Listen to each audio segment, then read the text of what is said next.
Hello, friends, and welcome back to Stories About Entitled People. Today, we have another set of crazy stories for you, dear viewers. Don't forget to subscribe to our channel if you're new here, and turn on notifications so you don't miss a new video every single day. Here we go. Constantly steal from coworkers, then complain to the boss about a label being stolen? Okay. This was years ago. I worked a law office that had a small self-service bar for employees and the occasional clients. The rule was that if you bought booze and put it in the bar, it was free game. Now this employee, let's call her Liz. Now Liz was always dipping into the bar throughout the workday, then would let herself into the office after hours to get smashed and wreck the office. I'm talking about someone who was pity hired to shred documents, getting hammered, and reorganizing the office in the middle of the night. I say pity hired because the boss was high school friends with her. We would have to reorganize the office at least once a week. On top of wrecking our office, she would steal charging cables and, for some reason, our specific and labeled pens from our desk drawers. We had to resort to labeling our own damn pens because of her. Well, one Thursday, I bought myself a small bottle of whiskey but kept it hidden in my desk because of her crap, and I wanted to celebrate a job well done on Friday. Well, Friday morning comes, and not only are my pens missing, which I found in her desk drawer, but also my empty bottle of whiskey. I let it go for the day and wait until the next week. She brings in a few bottles of rum for the bar with cool labels, cool, right, on Monday, but doesn't show up until midday Thursday. Well, during this time, my coworkers and I decided to dip into the free game booze she put into the bar and peel the labels off and tape them to our cubicle walls. She didn't notice until she broke herself into the office over the weekend, so Monday starts with her harassing the boss while in court until he's out of meetings. We all explain what happened, and it comes out she's a complete effing wreck. At this point, after the harassment and proof that she was stealing our stuff, he says he's gonna fire her. A few weeks later, she's still awkwardly showing up to work late every day, and he finally fires her, which she turns into a whole show, storming out, texting all of us crazy stuff and everything. But we got our buzz on, and she got fired from a job of shredding paperwork. Like, how could a person get fired from shredding crap? And our next story. Lay off a third of the team and expect us to work harder? We'll see about that. So this happened sometime in the 2010s, somewhere in the UK. That's all I'm revealing. I worked for a medium-sized PLC in a small team that worked with the sales department getting quotes. I had previously worked in another team in a different department in the same company as well. So to set the scene, the company had recently had some issues with regulators, and senior management were either oblivious to the damage they were doing or didn't care. They were trying to save costs, but going about it in all the wrong way. So, my team consists of 6 team members and a manager.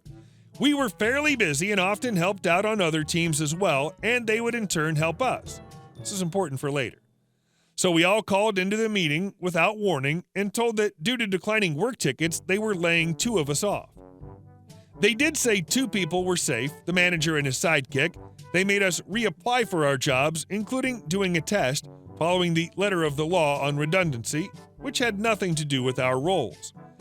It also became apparent during the process that the company flat out lied, or at the very minimum, manipulated the data used to come up with their conclusion of falling ticket numbers. They dropped by 13 from year 1 to year 3. Bear in mind, it was a total of several thousand tickets a year. In the end, the company carried on, and 2 team members were removed and made redundant. One of whom took a golden handshake, the other sued the company for various things, not really worthy of mention here, and won. After the dust settled, it became apparent manager secured his sidekick's position despite him being the worst member of the team in terms of work done and work quality. So in the weeks after, the entire team were too busy to help other teams who then stopped helping us, so a huge backlog of tickets also built up. We also got threatened with disciplinary proceedings if our backlog didn't come down, but was also refused any overtime. During the process, we had also been admonished for skipping steps in getting quotes, steps that often took a significant amount of time and served no purpose.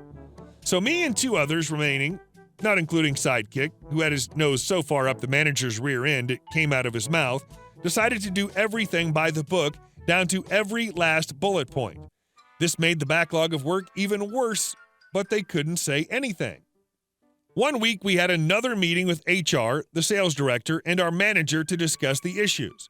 We all calmly said, "We're sorry, but we have to follow the guidelines and rules laid down, and this is as fast as we can work." We were also asked to start helping out other teams again, as we should be team players. Again, we said, "We are sorry, but we can't. Our workload is too high, and it's not in our contracts that we have to do other teams' work." This went on for several months, and management still refused to believe we were overworked. When it was time for holidays, we realized they hadn't changed the amount of people allowed off from 3, so we all booked holidays. They both went abroad and decided to visit family the other end of the UK. Of course, when the manager realized, a week before, he went nuts and another meeting with HR was called. We all calmly said, "Sorry, but we checked the rules for our team, and 3 people out of 4, manager could do what he likes, can be off at any one time." And again stood our ground, and we all went on leave for 2 weeks each. This caused even more chaos at work, as you can imagine. The sales director after this hatched a plan to get the Indian teams, we had offices in India and other offshore places, to be trained up by us and to help us. However, they demanded we fly out to spend weeks there training them. Again, we all refused, as it's not in our contracts to be trainers or to have to work abroad. They ignored the fact that I didn't have a passport at this point. So poor old manager and his sidekick traveled out and trained them for weeks. Eventually, both stayed for over 2 months and failed to train them. We would send low-effort tickets to them, and they would screw it up, and we simply said, "Sorry, to fix this, we need to do it again." So after 6 months, they gave that idea up entirely. We, after around a year or so of this, I'm being deliberately vague on timing, so please don't ask about it, we all decided to all seek other employment, having found we all could not trust the company or manager anymore. And we all found roles elsewhere within a week of each other, so all handed our 4-week notices, again to the letter of our employment contracts, and were due to all leave on the same day. Now, the female manager of the team, who was a very learned person, and she revealed in all of our contracts any documentation we create is ours, and we can do with it how we wish when we leave. So we hatch a plan. In the final weeks we were there, we move all our digital stuff to one location, including all my manuals and cheat sheets for my previous team. They both did the same with their previous positions within the company. On our final day, we bring in our own external drives, with IT's help, download and removed all documentation and deleted the copies on the company systems. We all said our goodbyes, and at the end of the day, quite happily told our manager what we had done. He exploded and demanded it back, and we calmly tell him, not according to the letter of our contracts, this, waving the drives at him, is ours, and we choose to remove it with us.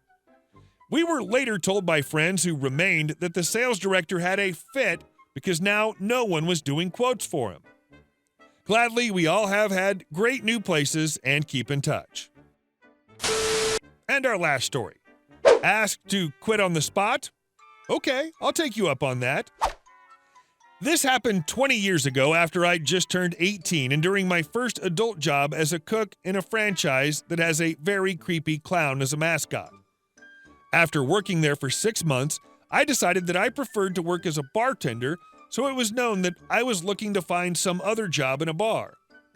This is a bit relevant with what happened. So I was supposed to clock out at 4 p.m. As soon as my shift ended, I punched my card. Yes, we used punch cards back then, and was on my way to change clothes so I can leave. As I was leaving the kitchen, a big group of customers, like 10 or 12, walk into the store, so one of the managers demanded me to stay to help. No, she did not ask me if I can help. She demanded that I help, even though I had already clocked out. Being 18 and nice, I agreed to stay and help. Around 20 minutes later, and I was still in the kitchen with several orders still to do, so I was complaining to the second manager, who's also working the kitchen at the time, that I really needed to go. For some reason, the other manager, the one that demanded that I stay to help, overheard my complaint and starts yelling at me that I'm useless and that I should be grateful that I have a job and that I shouldn't say these things as she knows I'm searching for another job and she could fire me on the spot. Mind you, she was not working the kitchen, she just entered the kitchen to grab some stuff. So I told her that I had already finished my shift and I was not getting paid for the extra time I was there and that I was already late for the plans I had, so she yelled at me. "If you want to leave now, You might as well quit." I followed her instructions to the letter. I told her, "Yes, I want to leave now," so I quit. I took off my shirt and pants, as they were company issued, and went to pick up my stuff wearing only my underwear. Even after picking up my clothes, I didn't bother to get dressed, just walked out of the front door in my underwear. My shoes were also mine, so I was not barefoot. I walked to my car, where I put on the rest of my clothes. This happened in full view of the customers, as the kitchen is in direct view from the whole store. She was dumbfounded, and some customers even clapped and cheered because they heard how nasty she was being to me. Later, I found out she was reprimanded by the owner, probably because everything happened in view of customers, and I even got a small bonus on my last paycheck. Within the next couple of weeks, I found a bartending job that I kept for a few years. So in the end, everything was for the best. Edit. I'm not from the USA. In my country, you can legally work in a bar at the age of 18. When I left, the customers that were there told me I did the right thing and clapped. I just said some people. In my country, people cheer and clap for all sorts of stupid things. Although from my understanding, the same thing, cheering for things that break, is happening all around the world. I saw many people mentioning the UK and Australia. Hey guys, thank you all for watching the video, and I'll see you in the next one.